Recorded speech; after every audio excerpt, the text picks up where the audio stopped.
Former FBI Director James Comey faces trial later this summer on charges he threatened President Trump's life.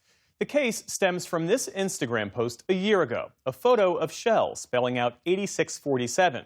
Prosecutors say the slang term 86 meant intent to do harm to Mr. Trump, the 47th president. It is the second indictment against the former FBI director in one of several investigations and lawsuits involving people President Trump sees as his political enemies. Comey also has a new crime novel out, Red Verdict. It's a legal thriller centered on Russian espionage. I spoke with him earlier today. Former FBI Director James Comey, welcome to the News Hour. It's great to be with you. Yeah. I want to start with your reaction to this DOJ announcement today. The department says it's creating a nearly $1.8 billion fund, taxpayer money, to compensate Trump allies who say they were unfairly targeted by the previous administration. What kind of precedent does this set? I've never heard of it, and I first thought it was an Onion piece when I read about it. I don't know how it will work and how it will be administered. Kiddingly, want to know, do I get to apply? Do all victims of weaponization get to ask for attorney's fees? We'll have to see. Would you submit a claim? I might, maybe just to be humorous about the whole thing, but if it's for people who've been targeted for reasons other than the normal standards of the Department of Justice, I'm ready to get in line. On the DOJ case against you, the acting U.S. Attorney General, Todd Blanche, as you well know, he says this case goes far beyond a single Instagram post of a collection of seashells on the beach. Here's what he said on Meet the Press 2 weeks ago. This is not just about a single Instagram post. This is about a body of evidence that the grand jury collected over the series of about 11 months. That evidence was presented to the grand jury. And it's not the government, it's not the Department of Justice, it's not Todd Blanche that returned an indictment against James Comey. It's a grand jury. So you know how grand juries work. Without discussing your defense, what do you think the government is trying to prove here? Yeah, I don't know what he means. It'd be great if he would bone up on the rules that govern out-of-court statements. I can't talk about the case. He shouldn't be talking about the case. We'll find out as the case goes forward. Were you aware that you've been under investigation for nearly a year? I can't answer that one. I'm tempted to, but I really can't. Your lawyers, as I understand it, they're arguing selective and vindictive prosecution. There's a fairly high bar for that. Are you confident that a judge will dismiss this case, or do you think it goes to trial? Well, we'll see how this case plays out. In the last case that was thrown out, we made a vindictive and selective prosecution motion that I think was very strong. Didn't get a chance to be granted because of the other problems with the case. We'll have to see how this one goes. Right, that case was thrown out on a technicality, not the merits. Are you concerned that the government in this go-round is being more careful and more intentional about how they prosecute this case? Yeah, I don't want to comment on how they're doing this case. Whether it's this case or something else, they're going to come after me as long as Donald Trump is obsessing about it. And John Brennan and other people, his so-called enemies list, that'll go on until he leaves office. Well, on that point, do you think the administration, and President Trump particularly, are they focused on securing a conviction, or is the process itself a form of punishment? The last case, it struck me that the process was the punishment. It didn't matter to them how it turned out. They sacrificed the careers of lots of good people who resigned rather than be part of it or got fired, and they still pressed on. So I think it feels more to me like it's about punishing. President Trump has been publicly fixated on you for nearly a decade, since 2017. Do you have a sense of why? Does it extend beyond what has been publicly established about your role in the Russia investigation? Yeah, I don't know, but there's no doubt there's an obsession there. I'm kind of a relationship he can't get over. It doesn't go both ways. I don't wake up at 3 a.m. thinking about him and needing to talk about him on social media, but I don't know what it is. People have said it's you're too tall or it's something else. I really don't know. You've said that people with credibility and institutional standing should be speaking out. And yet we've heard nothing from Merrick Garland, from Lisa Monaco, from Chris Wray, from Bill Barr of late. What do you make of their silence? I don't know, because I'm not in their shoes. I don't know what the limitations their career or their family circumstances present to them. Everybody who can, and I'm not saying they can, but everybody who can ought to be speaking, because it's dangerous to use the Department of Justice in the way they used it in charging me or in going after John Brennan. So everybody who has a voice and the ability to speak ought to.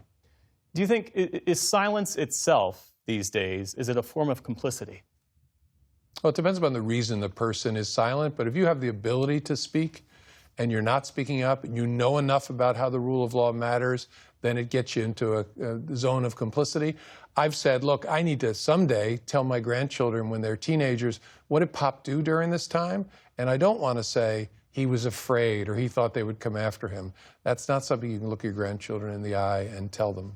How much damage under President Trump do you think has been done to the Justice Department? And is it irreparable?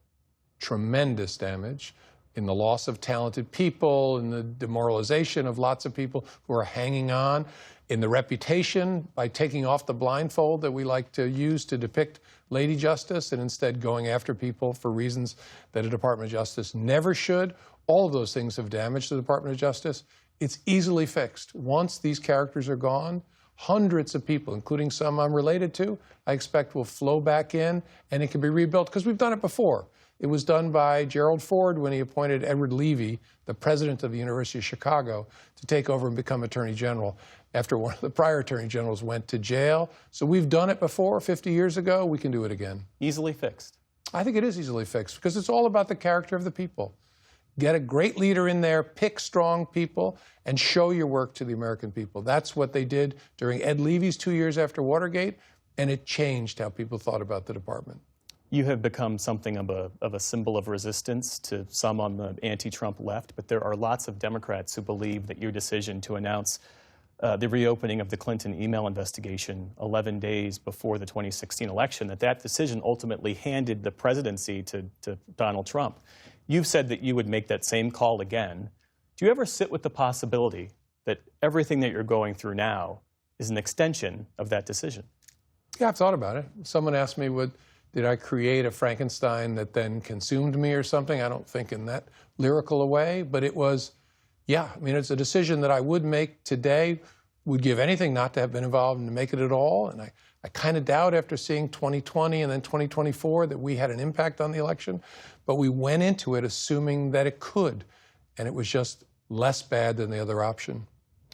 At the same time the Clinton investigation was announced, the FBI, we later learned, was also investigating the Trump campaign for ties to Russia. You said nothing about that. Voters went in knowing that Hillary Clinton was under scrutiny, not knowing about Donald Trump. How is that not a thumb on the scale? That's actually us being consistent in the way we're treating these things. The Clinton investigation was a criminal investigation that was not only public, it was closed by us publicly. And then I and the Attorney General defended the work all summer. The Trump-related investigation was a counterintelligence investigation that had just begun in the summer of 2016, where the candidate was not the subject of the investigation.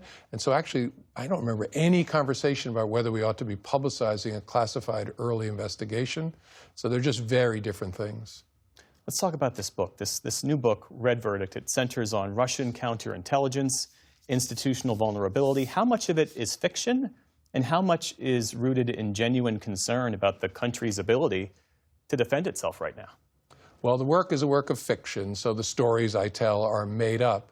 What it is real in capturing is the nature of the people involved, sort of the zeitgeist of the counterintelligence work that they do, and the continuing threat from Russia. And our adversaries in the counterintelligence space overwhelmingly were and are China, Russia, and Iran. And so here I've chosen to write about a fictional, but all too real threat from Russia. You know, in speaking with you prior to this interview and watching some of your other interviews, there is an optimism that you have. I wonder what accounts for it, despite the firing, the indictments, your own family's sacrifice. What gives you confidence that any of this comes back? Because I believe in the people who make up these institutions. I've just came from talking to a room full of college students who are burning to get involved and to make a difference. And I know a little bit about our history, how screwed up America has been in my lifetime and before, and I believe America's line is a jagged line. We make progress, we retreat, we make progress. Our progress always exceeds the last retreat, and so we're about to see a U-turn in this country that'll make Hungary look like a pimple. We are going to have a tremendous releasing of energy and progress. And then probably while I'm still alive, we'll have another retreat, and then it will go on and on. That's the American story. Former FBI Director James Comey, his new book, a crime novel, is called Red Verdict. Thank you so much for speaking with me. Thanks for having me.